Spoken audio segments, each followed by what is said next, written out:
The press conference by the Quezon family is starting at the Makati Medical Center. Let's listen in. Yung kanyang kidney, bumaba yung creatinine sa kidney niya, no? And then,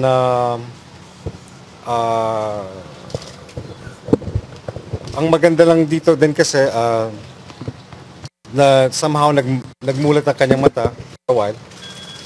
At tumingin siya sa paligid. At maganda lang nun, syempre, natuwa ang mga kapatid ko, kaming lahat, dahil alam namin na nadidinig niya kami noong time na yon. And I knew he was trying to communicate with us. Downside is platelets very low. So ibig sabihin nito, he might be susceptible to hemorrhaging.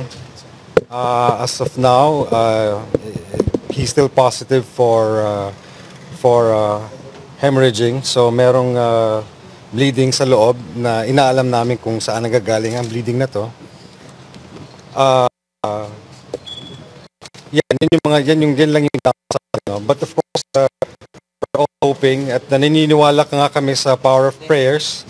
At kahit papano nga ay somehow nagkaroon ng hoping family namin sa pag-administer ng dialysis. So, nakapag-desisyon ng pamilya na ituloy lang ang dialysis for the next, kung hanggang kailan kaya. And then hopefully, na mag-improve talaga ang kondisyon ng father namin.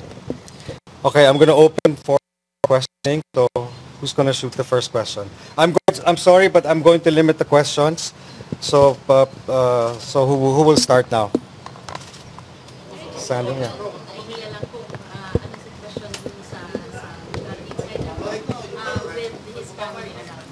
Well, of course, there's no panic. Wala namang panic, ano. Somehow, merong konting katuwaan, kasiyahan, dahil nga na nagkaroon yun, kumbaga nagkaroon ng opportunity yung ilan sa mga kapatid namin na makita siya na nagmulat ang mata. At somehow was trying to really communicate more than just like yung binubulungan namin or sinasabihan namin ng mga pinapasabi ng mga nagmamahal sa kanya. So, which is good. So somehow there's that glimmer of hope. So, ang pamilya namin, syempre, umaasa na makakasama at makakapiling talaga namin ng aming He was the reason why the option of dialysis was offered to us, and that's the reason why we opted for this option, or we opted for dialysis, is because overnight his vitals became stable, and it was the longest time that his vitals were stable. But of course, like I said, in his condition, it still fluctuates. Nagpa-fluctuate pa rin yung kanyang condition. Ano? What time nag-start yung dialysis? 2:40 p.m. this afternoon. This afternoon. Nabanggit niyo, Eric, na nag-hemorrhage siya somewhere. Ano ba nangyari before? There is hemorrhaging. Inaalam pa namin yung kung saan nanggagaling ito. Well, according to the doctor, it could be from all sorts of things. Kaya yun yung inaalam namin kung saan nanggagaling. May transfusion? Yes, there is. Sinasalinan pa rin ng dugo ang daddy ko. Nakakailang bags unit lang? I think by now, kundi 5, baka 5 units. 5 units. Can you say he's out of critical situation? He is critical. He's still in a critical state. Ano naman masasabi mo na halos lahat sa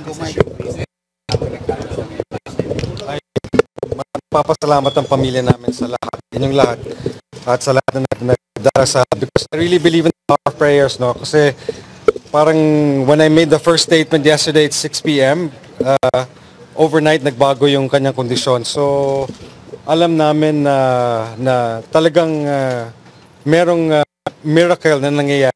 Somehow, yun ang paniniwala namin, na through prayers at sa lahat ng inyong mga dasal, sa lahat ng tulong nyo sa pagdadasal, kasabay ng pamilya namin, nagiging mas mabuti ang kondisyon niya. And I'm sure nararamdaman niya yun. And I'm sure kung makakapagsalita lang ang daddy ko, magpapasalamat siya sa inyong lahat. Yung pag-open niya ng eyes, Eric, nangyari ito ngayon lang o first time in the last few days, yung kanyang pag-open? Siguro, in the previous 3 or 4 days, medyo pinipilit niya pero hindi masyado nagmumulat. Nagre-respond siya pero hindi nagmumulat. Pero kanino talaga yung voluntarily na talaga nagmulat at inikot niya yung mata niya, tumingin siya sa mga sa aming lahat. Maybe because of dialysis. Could be, yes, could be. Like I said, the dialysis is there to support my dad's kidneys, no. So hindi natin masasabing yan na magpapagaling sa kanya or ano, pero nakakatulong. Nakakatulong. Like I said, we don't know. That's why we're trying to find out where it's coming from. Ano klaseng hemorrhage yung naramdaman niya? Hemorrhage is internal bleeding. Yeah. Hindi niya nararamdaman yan. No, paano na-detect? Hindi pa na... That's what I said. We're trying to detect where the hemorrhage is coming from. Kailan magdadatingan pa, Eric, yung mga kapatid mo sa Amerika? Dahil May darating bukas. I have 2 brothers coming tomorrow, Ed and Dino. And then my eldest brother, Manny Boy, is arriving on Saturday. And then Saturday na ba or Sunday? I'm going to find out. And then my other sister, Mariquita, is also arriving on Saturday. Eric, talaga masiyahin si Tito Dolby. Dito ba sa loob ng kwarto ninyo, bawal lang magpakita ng kalungkutan at this time? Siyempre, hindi namin pwedeng sabihin sa sarili namin na hindi pwedeng magpakita ng kalungkutan, Morley, no? Siyempre, at this point, hindi mo maiiwasan. Merong tao, meron sa amin na may mararamdaman.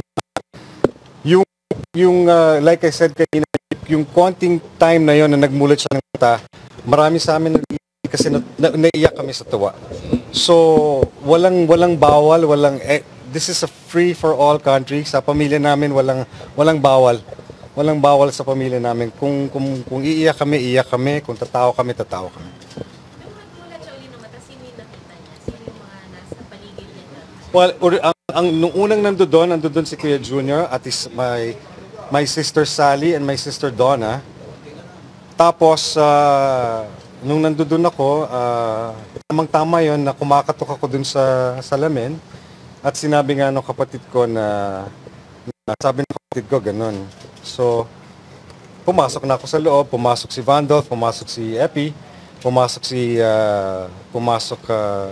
Ate Sally. So, parang lahat kami nagsunuran ng pumasok. So, pero of course, ganun pa rin, hindi pa rin kami pwedeng pumasok na sabay-sabay. So, at the point, yun na nga, sinasabi ko nga, there was a glimmer of hope. So, merong konting pag-asa na nakita namin. So, kaya kami natuwa. Sa mga nakikinig at sa mga nanonood ngayong oras na ito, may mensahe po ba kayo sa atin? Wala akong mensahe sa mga tao. Ang gusto ko lang is sana pagpatuloy nyo yung inyong pagdarasal. Dahil nga, gaya nga nang nasabi ko, through the power of prayers, natutulungan nyo ang daddy ko. So yun lang yung masasabi ko. Okay? So that's it. Thank you very much. Maraming salamat. Later, I'll just... I don't think Makati Med is going to allow us again to give this interview in this area. I'm sorry, but the family has decided not to give interviews anymore later. I will give you an update. So I'll just give you an yes, yeah. Yes. So lahat ng from the different networks, yung mga nakakaalam ng cellphone ko, just text me and I will give you an update later. All right?